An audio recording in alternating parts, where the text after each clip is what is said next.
Hi, I'm Dr. Jeffrey Grammer. I'm a psychiatrist and retired Army colonel, and today I want to talk about something, timely cognitive characteristics of cult members and how that might apply to MAGA. What makes some people so vulnerable to cult recruitment? And once they're in, what keeps them there? Let's start with one big cognitive style magical thinking. Magical thinking is when you see connections or cause and effect where none actually exist. Remember when people were taking horse dewormer during COVID, convinced it would protect them? Yeah, that's magical thinking. Or take the stolen election claims in 2020. Despite dozens of audits, recounts, and court rulings that all showed Joe Biden won, for some, every piece of contradictory evidence just became part of a conspiracy. The judges, the Republican governors, nonpartisan election officials, they were all in on it. And that's magical thinking. Magical thinking can be present in most people to some degree. Athletes who wear lucky socks or knocking on wood, that's magical thinking too, but those examples are harmless or even comforting. But in a cult, it gets weaponized. The leaders position themselves as having divine power or mystical gifts or some secret knowledge. And then followers interpret coincidences or emotional experiences as proof of those supernatural abilities. And suddenly, the loyalty becomes unshakable, even in the face of hard evidence. Part of magical thinking includes the idea of an external locus of control, which is a psychological concept that describes when a person believes that the outcomes in their life are determined mostly by outside forces, such as luck, fate, or powerful others, rather than by their own actions or decisions. For example, instead of believing that their own behavior may contribute to climate change, someone might think that God controls the weather or climate change is just an eco green scam. This then fosters dependency on the identified leader to resolve their own sense of helplessness. Second cognitive style I want to talk about is totalizing thought. This is the craving for one neat system that explains everything. Listen, life is messy. It can be ambiguous and overwhelming, but we've seen MAGA take complex issues and claim that they have simple, all encompassing answers. Why are you unhappy? Why are you struggling financially? Why are there wars?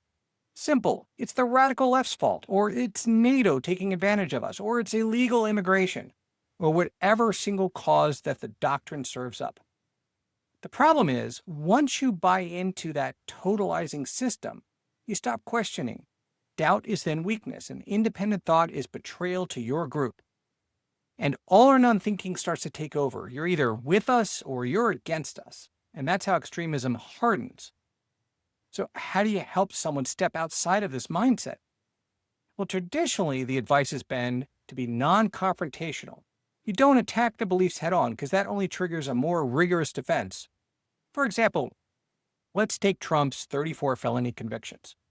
To his strongest supporters, that wasn't disqualifying. It was more proof of a conspiracy against him. They folded the facts back into magical thinking and totalizing thought. But here's the challenge in the Trump era. Those defenses are constantly reinforced by propaganda of the right-wing media and by a very coordinated social media machine. So we need new strategies.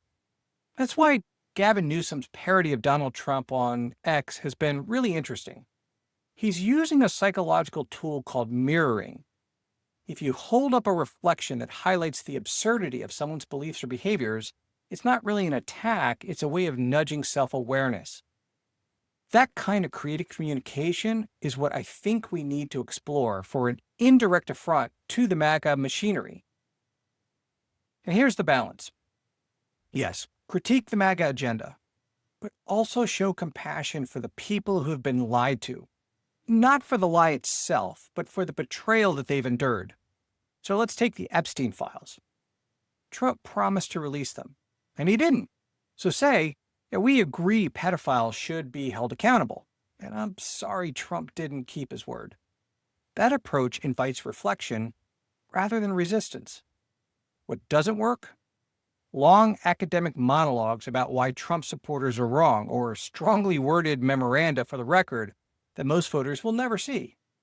As tempting as that is, and honestly, we need some of that for our own sanity and to push back against the MAGA machine, it doesn't really land with individual MAGA members. But what might land is connecting to the people's lived experiences, the rising cost of goods, broken promises, policies like tariffs, all those things that hurt MAGA supporters' daily lives. I'm not going to sugarcoat it. This is tough. And it's painful to watch people's fears and insecurities hijacked so transparently. But knowing how it's done and why it works is the first step to combating it. The next step is building communication strategies that leave behind outdated politics and actually meet people where they are today. Psychology can help us do that. I certainly don't have all the answers, and if I did, this video could have been days in length. This was a challenging topic, but I hope it gives you something useful to think about. If it did, please consider following me on X or Blue Sky, or check out my Substack for a deeper dive into politics, medicine, and psychology. Until next time, stay curious and stay grounded.